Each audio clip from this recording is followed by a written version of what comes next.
So, a couple of weeks ago, I did a video called It's Time to Stay Awake, where I went into detail about what it is that it's necessary for those of us who are embracing the light to do, given the fact of where we are currently in history. I talked about making sure that our foundation is built solidly upon rock, as well as making sure that we are currently weeding regularly our garden of wisdom to make sure that nothing gets in there and infiltrates it.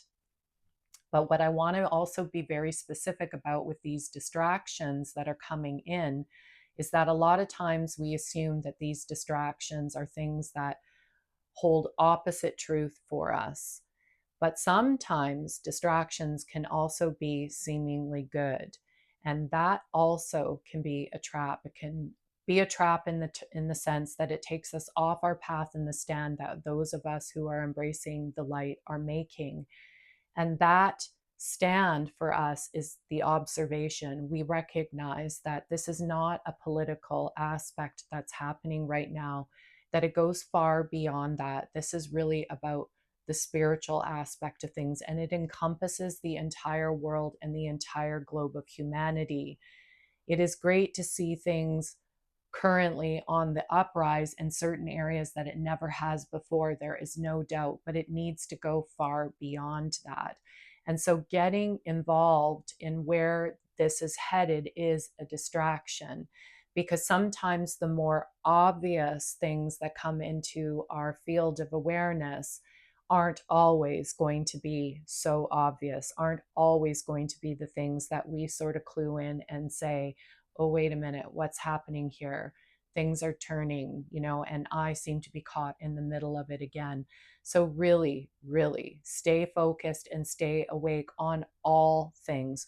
Whenever it is that you're, listening to whatever is taking the world by storm, it's taking the world by storm for a very specific reason. It's a distraction.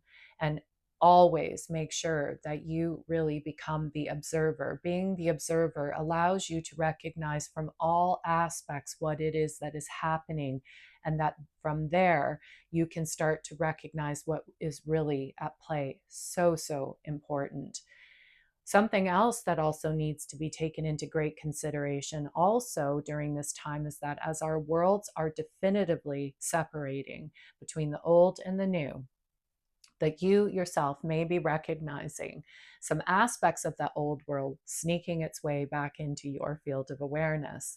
Over the last month, that is exactly what has happened to me. What I've recognized is that there are certain things that I no longer identify with within that old world that have suddenly just made their appearance in my world: religion, people, relationships, all of it.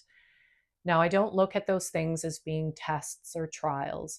What I do, though, recognize is my gratitude for what it is that is happening. It's helping me to understand how far it is that I've come on the journey that I have been on for the last 5 years.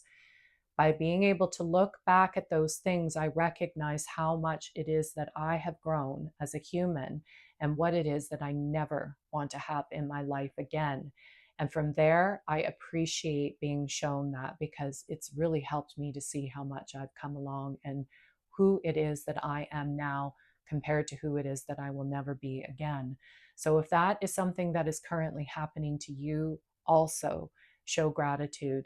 Don't get sucked into thinking that it is here for the greater good of helping you, helping you to draw you back into that vortex of old ways of doing and thinking. Don't get caught up in that. Really take a stand back and once again become the observer and start to observe the difference between who it is that you are now compared to who it is that you were back then, because all attempts are going to be made to draw you into that old aspect of your life.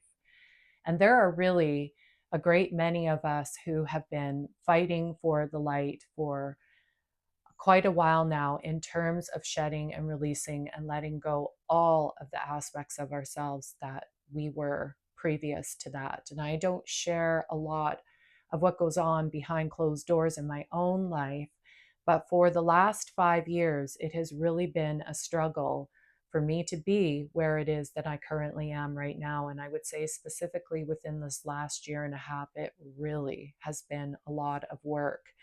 It hasn't been just all joyous and wonderful, because it is a lot to shed the old version of yourself and the ego, because the ego wants to really firmly hold you attached to this old life, which is really connected to being, cemented in this body and attached to material things outside of you. And the new life is the opposite of that. It recognizes the spiritual aspect, the God consciousness.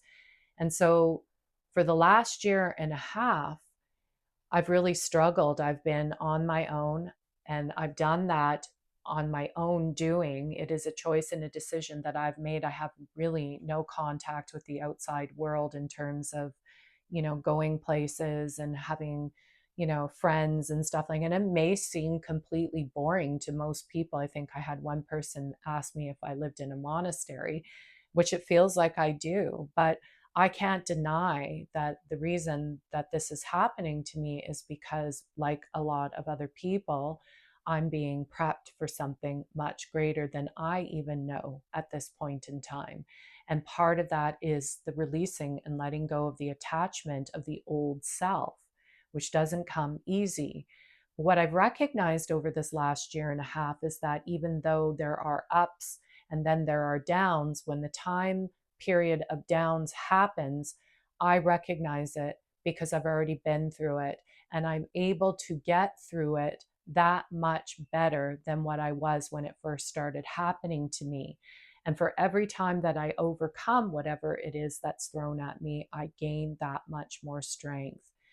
Now, if you look at people, historically speaking, that have been given positions where they were given the light of consciousness and asked to teach others about this light of consciousness, it isn't something that just happened to them overnight. It is a period of time where they had to go through this alchemization of letting go and releasing, so that they could embody and encompass the true aspect of who it is that they were. Because we're all born into this human body, which means that we come with the ego, which means that it comes with attachments to the outside world, the illusion. And letting go of that illusion is a very, very difficult process. It isn't easy, but it is a necessary process in order to stand in light. Even Jesus himself went through training that the Bible specifically has left out, because they want you to believe that he was just automatically, because he was named the Son of God, that he just was born perfect and knew all the things that he needed to know. But Jesus's position on this earth was no different than any other human that has been asked to come and grasp the light and teach it as well too. He had to learn. He had to go through the 40 days and the 40 nights. They just don't want you to know that. They've left that period of 13 to 30 out. They just want you to know what he knows after that time. But I have some information to share with you about that next week, which is really actually quite interesting. So if you are somebody who also finds yourself in a position similar to what it is that I'm speaking about, please know you're not alone, that you are where you are for a very specific reason, even if other people don't understand that. I've never once felt lonely. And because I understand that what it is that is coming for me is something that is going to replace all of the doubts and worries that I have ever had. And I am more than willing to be where I am right now in order to receive that. So keep going, keep finding the strength, keep awake, keep aware of all the distractions, and we're going to get through this period for sure. Much love and light.